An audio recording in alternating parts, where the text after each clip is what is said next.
Bonjour petits et grands, renardos et parents. Aujourd'hui, je vous propose de vous expliquer comment faire une garde-robe minimaliste pour vos enfants.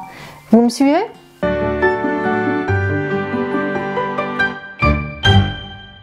Une garde-robe minimaliste, en fait, c'est une garde-robe où on va avoir le moins de pièces possible à l'intérieur et donc vraiment se contenter de l'essentiel au niveau des vêtements. Je vous avais déjà expliqué comment faire une garde-robe minimaliste pour vous, pour les adultes. C'est une vidéo qu'on a fait il y a quelques temps. Je vous mets le lien dans le petit i, comme ça vous pourrez aller visionner cette vidéo aussi. Au niveau des enfants, c'est pas toujours évident d'ailleurs d'avoir cette garde-robe minimaliste. Je vais donc vous donner quelques petits conseils pour y arriver. Premier conseil, c'est d'opter pour des bons basiques. Donc de vraiment avoir des choses basiques qui vont s'accorder avec presque tout. Par exemple, avoir un bon pantalon, un jeans ou deux, quelques pulls, si vous aimez les couleurs, variez un peu les couleurs, mais restez vraiment sur des coupes assez basiques. Quelques t-shirts, chemisettes, etc.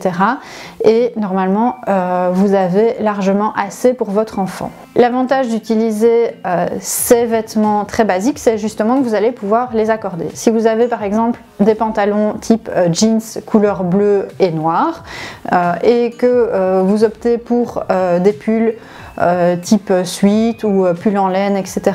dans 3 ou 4 couleurs, en fait tout va pouvoir s'accorder ensemble. Maintenant que vous avez vos bons basiques, vous allez pouvoir donc habiller votre enfant quasi à chaque saison. Là aussi, ce que je vous conseille, les enfants y grandissent assez vite, donc c'est vraiment d'aller voir en seconde main. La seconde main, c'est toujours une bonne idée quand on cherche des vêtements. Il y a vraiment un choix très important. Les vêtements que votre enfant ne va plus mettre parce que ils sont devenus trop petits, n'hésitez pas à les vendre vous-même en seconde main s'ils sont en bon état. Et donc ça va vous permettre vraiment de pouvoir varier à moindre coût la garde-robe de votre enfant et surtout aussi de la faire évoluer à moindre coût avec ce système de seconde main et donc de pouvoir aller chercher les tailles supérieures sans devoir toujours racheter du neuf. Au niveau des quantités de vêtements disponibles, en fait, il faut vraiment tenir compte de la fréquence de lavage, combien de temps vous allez mettre pour faire vos machines, combien de fois vous allez changer votre enfant par jour, par semaine. En général, quand ils sont plus petits, on a tendance, surtout les hauts en tout cas, à changer parfois 2 fois par jour parce qu'il y a toujours bien des petites taches qui apparaissent. Mais donc au plus ils grandissent, au moins cette fréquence de lavage va être importante. Et donc tenez compte de cette fréquence de lavage et de la saison. Moi ce que j'aime bien par exemple, c'est d'avoir des vêtements qui vont aller plus ou moins dans toutes les saisons. Je vous donne un exemple très simple, c'est que mes enfants n'ont pas forcément de chemise de corps, ils ont des t-shirts et des pulls, et donc les t-shirts vont tout à fait fonctionner pour l'été, et l'hiver on met un t-shirt, peut-être un t-shirt à longue manche par-dessus et un pull quand il fait vraiment froid. L'autre conseil aussi, c'est surtout ne pas acheter trop de vêtements d'un coup. Par exemple, vous allez avoir des vêtements taille naissance qui vont peut-être servir pendant 1 mois ou 2. Ça ne sert à rien d'avoir du coup énormément de vêtements taille naissance. Vous pouvez vraiment avoir un nombre réduit de vêtements taille naissance. Enfin, quand je dis réduit, bien évidemment, ça dépend vraiment de l'enfant, etc. Mais avec 5 ou 6 bodys par exemple, quelques pulls, je dirais aussi 5-6 et 3-4 pantalons en taille naissance, en tout cas moi ça me paraît tout à fait bien, sachant que cette fameuse taille naissance vous allez vraiment l'utiliser pendant 1 mois, 2 mois, voire 3 mois si vous avez de la chance et que vous avez un petit gabarit. Ensuite vous allez voir qu'avec l'âge, votre enfant va pouvoir parfois mettre des vêtements un petit peu plus longtemps.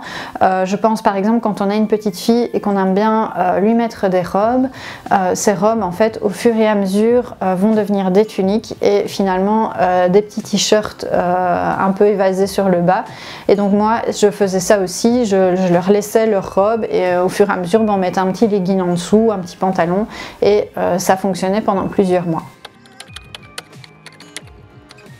Ce qui est intéressant aussi, c'est d'opter pour les fameux vêtements évolutifs, donc ces vêtements que vous allez pouvoir agrandir surtout au niveau des jambes, éventuellement au niveau de la longueur du bras pour des pulls. Vous avez aussi par exemple des salopettes chez nous où la hauteur des bretelles va pouvoir varier aussi, et donc ce sont des vêtements qu'on va pouvoir garder, ça dépend toujours du type de vêtement, mais pour les plus longs, entre 9 mois et voire 3-4 ans, vous allez pouvoir mettre le même vêtement. Donc là aussi c'est un investissement à la base mais qui est vite rentabilisé parce que vous allez pouvoir l'utiliser pendant de longs mois. Concernant les bodys, n'hésitez pas non plus à opter pour les fameuses rallonges de body.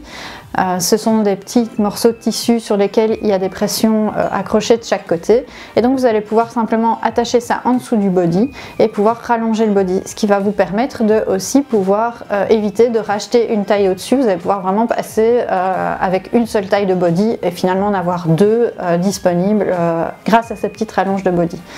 Les rallonges de body, vous pouvez les trouver chez certains fabricants, mais si vous avez envie de les coudre vous-même, il suffit alors pour ça de sacrifier un body. Vous coupez les parties avec les pressions, vous les cousez ensemble tissu contre tissu et vous avez votre rallonge de body qui est prête. Donc ça, c'était la petite astuce couture. Une fois que les vêtements sont devenus trop petits, comme je vous l'ai dit précédemment, n'hésitez pas à les revendre s'ils sont en bon état. Et donc ça va vous permettre finalement de financer un peu le rachat des vêtements de la taille au-dessus. Si maintenant ils sont vraiment en mauvais état, trop tachés ou irrécupérables, ou déjà en 3e, 4e, 5e main, vous pouvez toujours soit les garder pour les réutiliser, par exemple pour faire les poussières, etc. Certains types de tissus conviennent parfaitement. Moi j'ai gardé aussi quelques vêtements de mes enfants pour qu'ils puissent les habiller leurs poupées. Donc ça aussi, ça peut être vraiment très marrant de voir les poupées de ses enfants avec les vêtements que nos propres enfants ont portés. Et donc finalement, pourquoi opter pour une garde-robe minimaliste pour son enfant? Pour 3 raisons principales. Premièrement, c'est économique, vous allez vraiment, comme vous réduisez la quantité de vêtements, vous allez devoir en acheter moins et ça va vous permettre de faire quelques petites économies.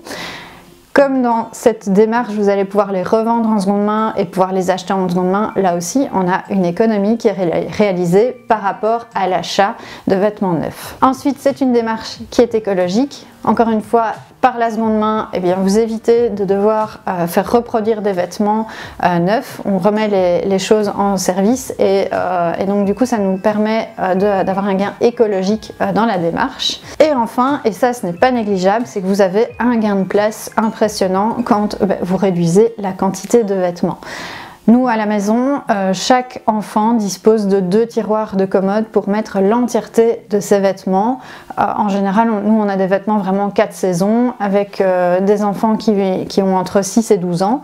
Et donc avec juste 2 tiroirs de commode, on a largement assez pour l'entièreté des vêtements de chaque enfant. Donc chaque enfant a 2 tiroirs. Et donc qui dit gain de place dit aussi gain de temps, parce que le matin c'est facile, comme tous les vêtements vont les uns avec les autres, ils peuvent prendre un peu au hasard. Et puis au niveau repassage et entretien des vêtements, on gagne aussi du temps, il y en a beaucoup moins à entretenir. Et donc voici un peu mes trucs et astuces pour avoir une garde-robe en mode minimaliste et zéro déchet pour vos enfants. Si vous avez aimé cette vidéo, n'hésitez pas à mettre un petit pouce de like et à vous abonner à la chaîne. On fait des vidéos tous les vendredis et comme ça vous serez informés de toutes nos nouvelles vidéos.